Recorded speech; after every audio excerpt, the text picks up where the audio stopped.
Je parle de quel téléphone aujourd'hui?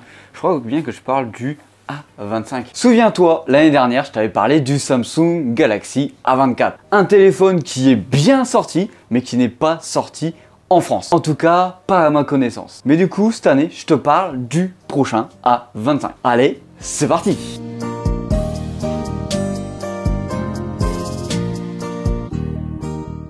Bien sûr, avant d'aller plus loin, n'hésite pas à s'abonner, à liker. Tu peux aller aussi t'abonner à Instagram, TikTok, voilà, même sur Instagram, tu pourras venir me poser des questions, j'y réponds si je vois le message. Alors niveau design, qu'est-ce que vaut ce prochain téléphone de Samsung milieu de gamme? Je dirais même entrée, milieu de gamme, on sait pas, il est entre les deux quoi. Au niveau design, tu vas pouvoir retrouver des caméras à la verticale, dont 3 caméras. Si tu avais vu ma vidéo sur le A15, tu peux voir qu'il a pratiquement le même design. C'est une ils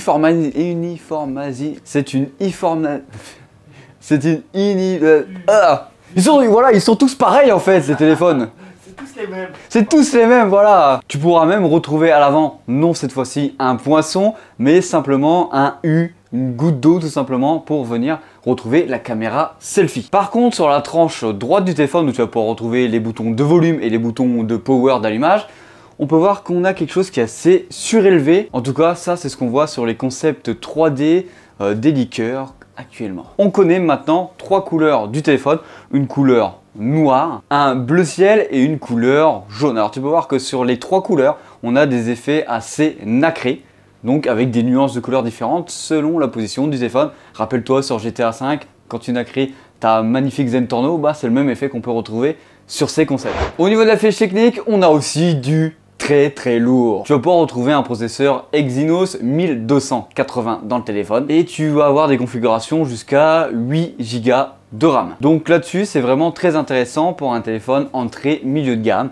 Une merveille. Au niveau de l'écran, tu vas avoir un écran AMOLED Infinity U, d'où la goutte d'eau du téléphone, de 6,5 pouces, avec une belle résolution Full HD+. Bon alors, on n'a toujours pas du Quad HD sur ce genre de téléphone, mais t'inquiète pas, ça devrait arriver sous peu. Il suffit de voir le taux de rafraîchissement 120 Hz qui est disponible sur ce téléphone, qui est déjà arrivé sur des entrées de gamme. On aura une luminosité maximum de 1000 nits.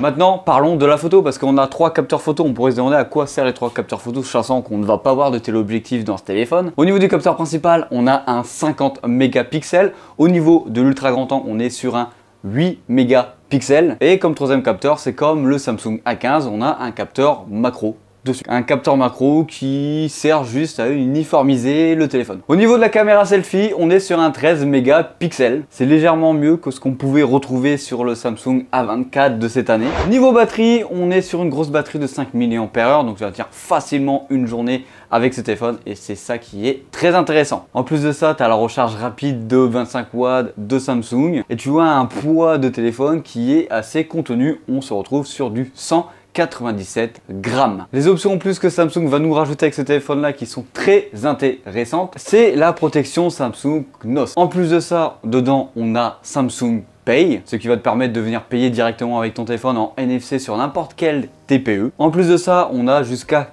4 ans de mise à jour du système d'exploitation et 5 ans de mise à jour logicielle dans le téléphone. Alors niveau de la date de sortie, actuellement on est sur début 2024, on n'a pas encore eu d'annonce officielle de Samsung, mais c'est dans ces eaux là. Dans l'ensemble, on est sur majoritairement le même téléphone que l'année dernière avec des mises à jour par-ci par-là pour venir peaufiner le téléphone et venir le monter en gamme par rapport à l'année dernière. On arrive sur la fin de cette vidéo. Je veux bien avoir ton avis sur ce téléphone là. Est-ce que tu vas l'acheter? Est-ce que ça va être un téléphone que tu vas acheter par exemple pour tes enfants, ou c'est ton premier téléphone, ou c'est ton téléphone pour venir travailler tout simplement? Bon allez, c'était Hugo sur la chaîne Gigatop comme d'habitude.